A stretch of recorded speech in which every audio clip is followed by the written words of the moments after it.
ইতিমধ্যে লক্ষ্মীর ভাণ্ডার প্রকল্পকে নিয়ে একটি গুরুত্বপূর্ণ আপডেট উঠে এসেছে। বন্ধুরা, যারা এই জানুয়ারি মাসে লক্ষ্মীর ভাণ্ডার প্রকল্পের টাকা এখনও পর্যন্ত ব্যাংক অ্যাকাউন্টে পাননি, তাদেরকে এই প্রকল্পের টাকা ব্যাংক অ্যাকাউন্টে আর ঢুকবে না। যদিও ঢুকে, তাহলে ঠিক কত তারিখে এই প্রকল্পের টাকা ঢুকবে, পাশাপাশি এই লক্ষ্মীর ভাণ্ডার প্রকল্পের টাকা বাড়ানো নিয়ে কী বলল রাজ্য সরকারের তরফ থেকে, কী ঘোষণা করানো হয়েছে, সব কিছু জানবো এই ভিডিওতে।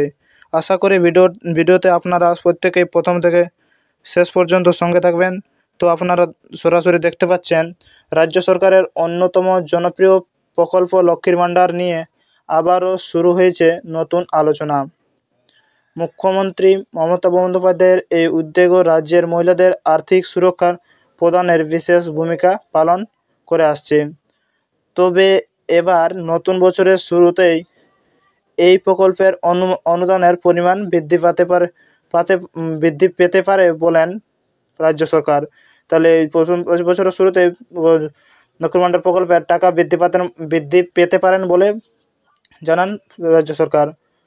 2021 সালের বিধানসভা নির্বাচনের আগে ঘোষণা করা এই প্রকল্পের বর্তমানে বাংলায় 25 থেকে 60 বছর বয়সী মহিলাদের মাসিক আর্থিক সহায়তা প্রদান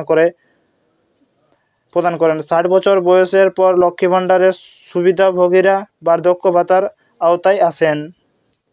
বর্তমানে রাজ্যে লক্ষ লক্ষ মহিলা এই প্রকল্পের সুবিধা ভোগ করছেন। প্রতি মাসের শুরুতেই তাদের ব্যাংক অ্যাকাউন্টে অনুদানের অর্থ পৌঁছে যায়। রাজ্য সরকার থেকে পাওয়া লক্ষ্মী ভাণ্ডারের টাকার প্রত্যেকের ব্যাংক অ্যাকাউন্টে অনুমোদন অর্থ পৌঁছে যায় প্রত্যেক মাসে। তবে এখনও পর্যন্ত যারা এই প্রকল্পের টাকা ব্যাংকে অ্যাকাউন্টে পাননি, তারা কি করবেন আসুন জেনে নিই। প্রথমত, সেই ব্যাংক আপনাদের অ্যাকাউন্ট আছে, সেই ব্যাংক আপনাদের যেতে হবে। গিয়ে দেখবেন যে আপনাদের ব্যাংকের সাথে কেওয়াইসি লিঙ্ক করা আছে কি না। যদি না থাকে তো অবশ্যই কেওয়াইসি লিঙ্ক করিয়ে নেবেন।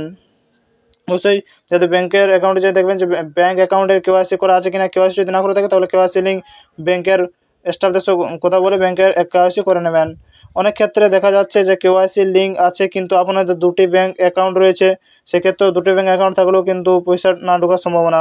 সেক্ষেত্রেও এই প্রকল্পের টাকা নতুন বছর আপনাদের অ্যাকাউন্টে না ঢুকতে পারে।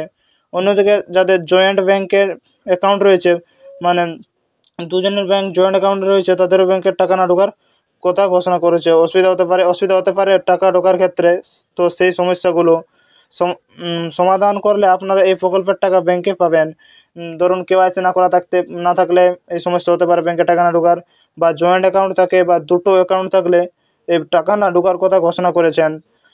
তাহলে আপনাদেরকে কেওয়াইসি করে নিতে হবে প্রথমত। দ্বিতীয়ত, আপনাদের দুটো অ্যাকাউন্ট থাকলে একটা সঠিক অ্যাকাউন্ট করে নেবেন। তৃতীয়ত, জয়েন্ট অ্যাকাউন্ট থাকলে টাকা ঢুকবে না। সূত্রের খবর অনুযায়ী লক্ষ্মীর ভাণ্ডারের মাসিক অনুদান বাড়িয়ে তপশিলি জাতি ও উপজাতি সম্প্রদায়ের মহিলাদের জন্য বলছে। সূত্রের খবর, লক্ষ্মীর ভাণ্ডার প্রকল্পে মাসিক অনুদান বাড়িয়ে তপশিলি জাতি এবং উপজাতি সম্প্রদায়ের মহিলাদের জন্য তপশিলি জাতিদের মহিলাদের জন্য 1200 টাকা এবং উপজাতি সম্প্রদায়ের মহিলাদের জন্য 2000 টাকা এবং সাধারণ শ্রেণী মহিলাদের জন্য 1000 টাকা থেকে 1500 টাকার করার সম্ভাবনা রয়েছে। তার বলছে তপশিলি জাতি মহিলাদের জন্য 1200 টাকা এবং উপজাতি সম্প্রদায়ের মহিলাদের জন্য 2000 টাকা এবং সাধারণ শ্রেণী মহিলাদের জন্য 1000 টাকা থেকে 1500 টাকার করার সম্ভাবনা রয়েছে।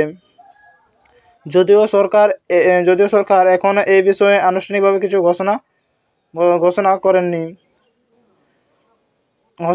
তো বলছে, তাহলে কি বললো, তপশিলি জাতিদের জন্য 1200 টাকা, উপজাতি সম্প্রদায়ের জন্য 2000 টাকা এবং সাধারণ শ্রেণী মহিলাদের জন্য 1000 টাকা থেকে 1500 টাকা হওয়ার সম্ভাবনা রয়েছে। এখনও পর্যন্ত রাজ্য তার কোনো হস্তক্ষেপ বা কোনো হস্তক্ষেপ করেননি। তো সাধারণ